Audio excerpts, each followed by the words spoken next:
Welcome to the third episode of the Doon School Podcast. The story of the Doon School started with the story of one man's dream, which manifested into an institution which continues to be the leading light in the field of school education.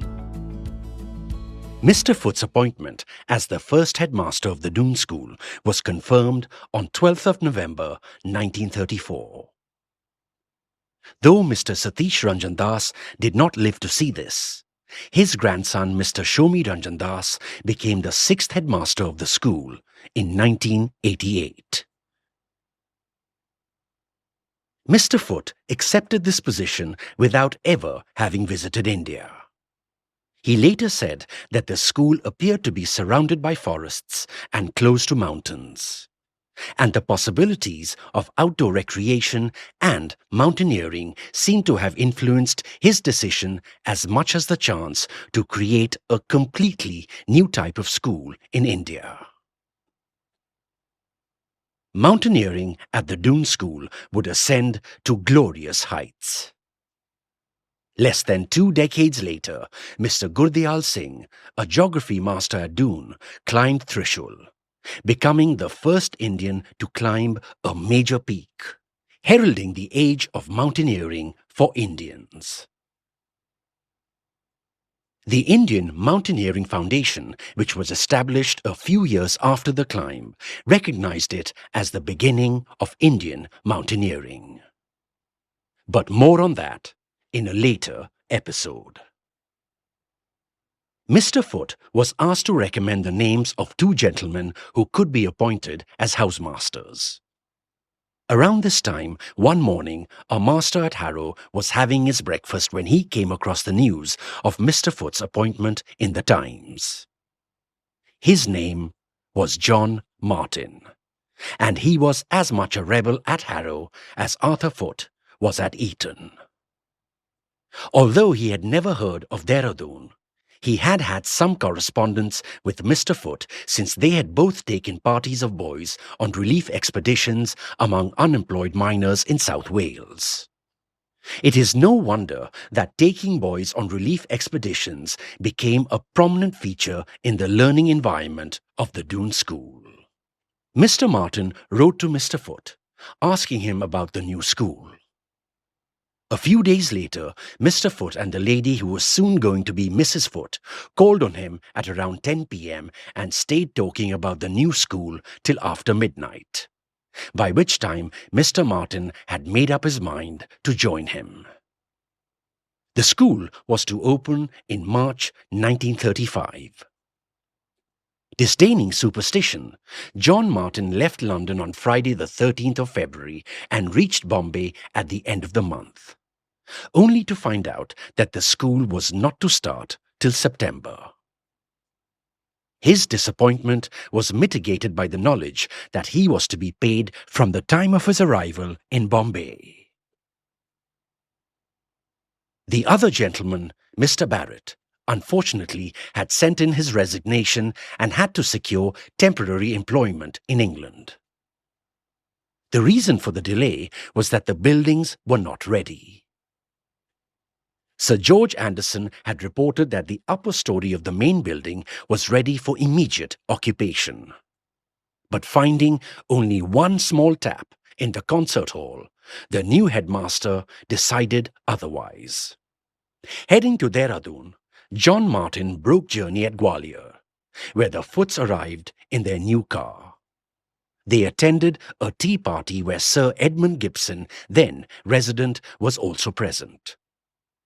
India lived up to Mr. Martin's romantic expectations, as several guests arrived on elephants. The estate contained a large building that accommodated the museum and offices of the Forest Research Institute, a barrack of 40 rooms which had housed the students of the Forest College, and several small buildings which had been the laboratories, workshops, and for other requirements of the institute.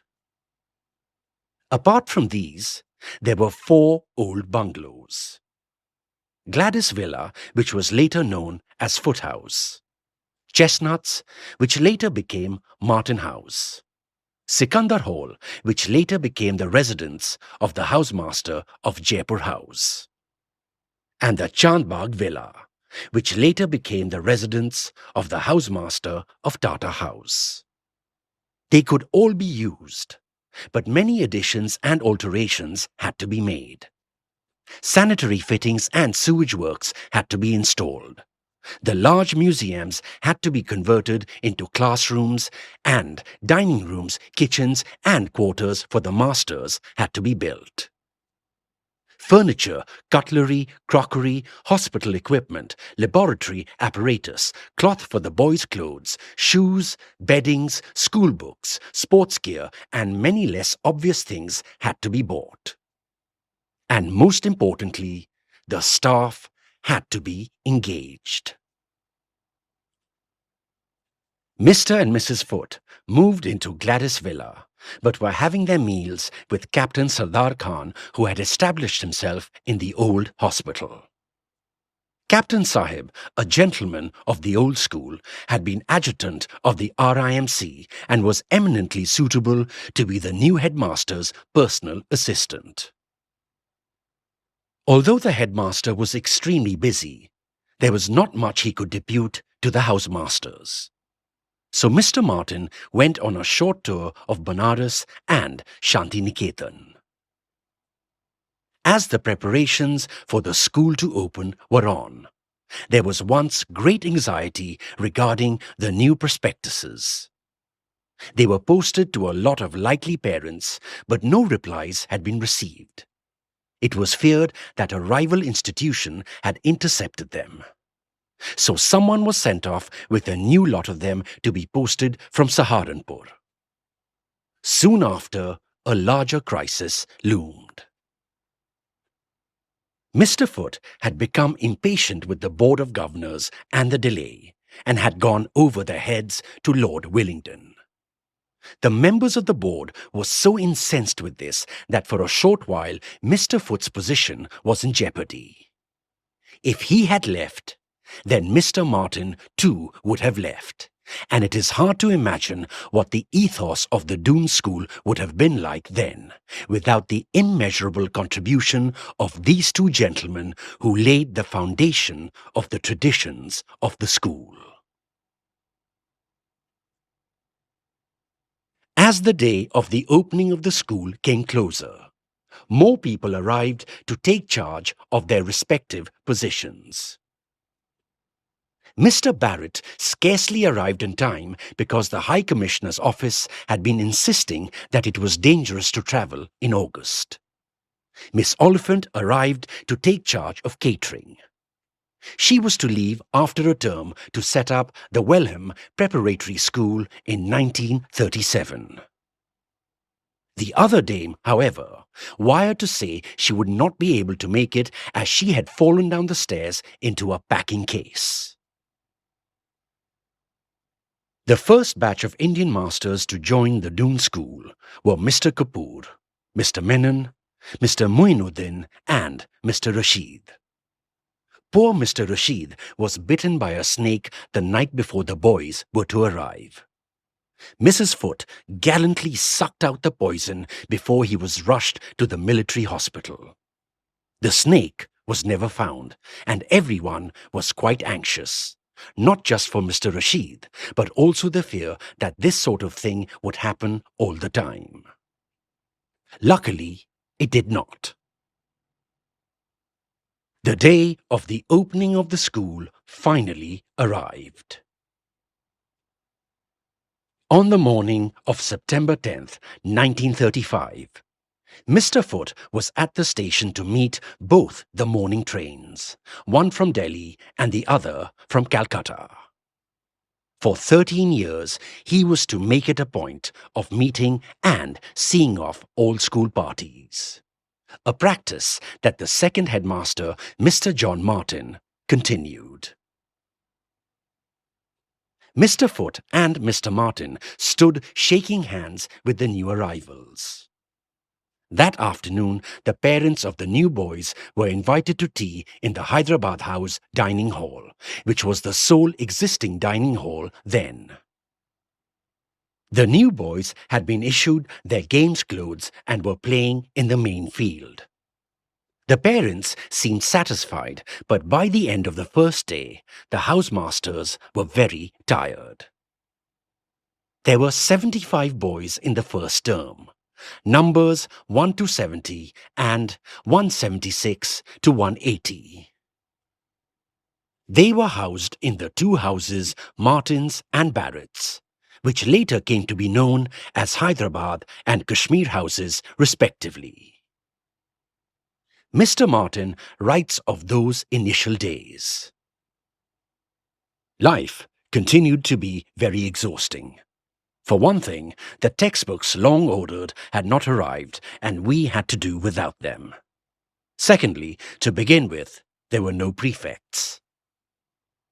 Often, I had to interrupt my dinner to quell a riot in the toy rooms. Boys seemed to lose their tempers with each other quite often, to report each other quite often for childish things that were soon grown out of.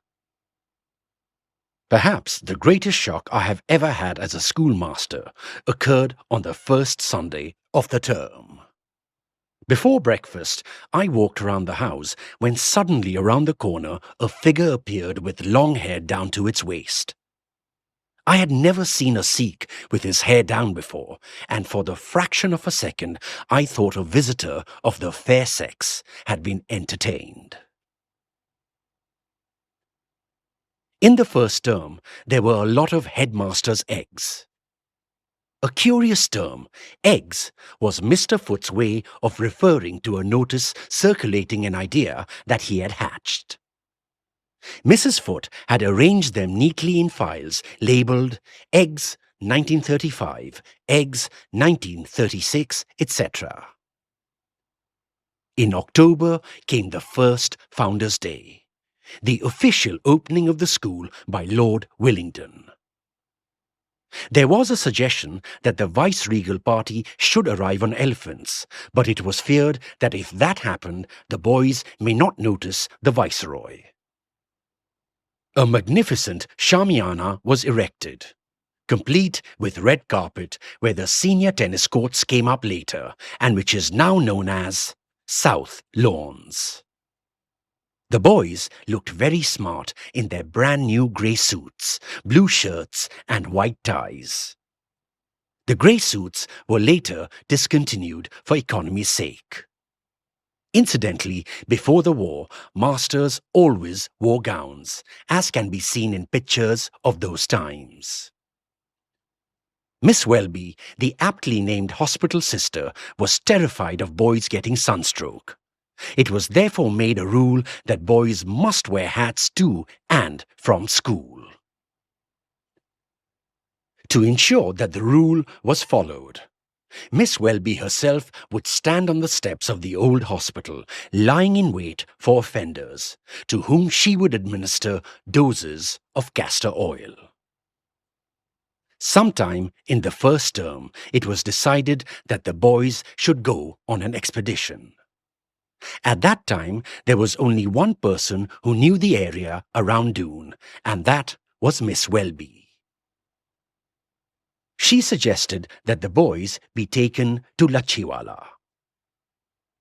Mr. Foot and Mr. Martin woke up at 5 a.m. one morning to go and inspect it before early morning school.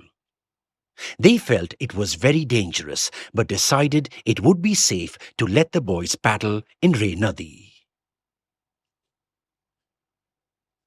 The true purpose of the school was to instill in Indian boys a love and respect for their own culture, a pride in their country, together with the self-confidence, broad-mindedness and worldly wisdom that would enable them to hold their own with men of all nations. Boys came from different stratas of society and from all over the country in increasing numbers each successive year.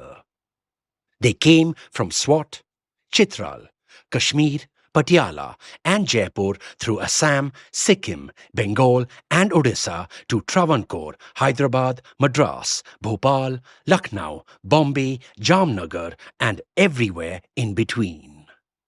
The staff was equally cosmopolitan. At the opening of the school, Mr. Foote had said, "Our boys should leave the Doon School as members of an aristocracy. But it must be an aristocracy of service, inspired by the ideals of unselfishness, not one of privilege, wealth, or position." Entirely secular, there was in everything about the school a clear moral foundation, a strong sense of ethics, a stress on character and commitment to values, a conscious endeavor to create inquiring minds, and a striving to be and do more.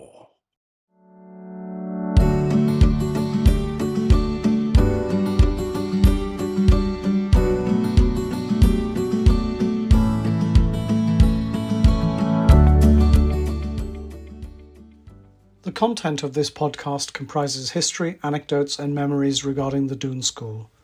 The IPSS expressly disclaims any and all liability or responsibility for any direct, indirect, incidental, consequential, or other damages arising out of any individual's use of, reference to, reliance on, or inability to use this podcast or the information presented in this podcast.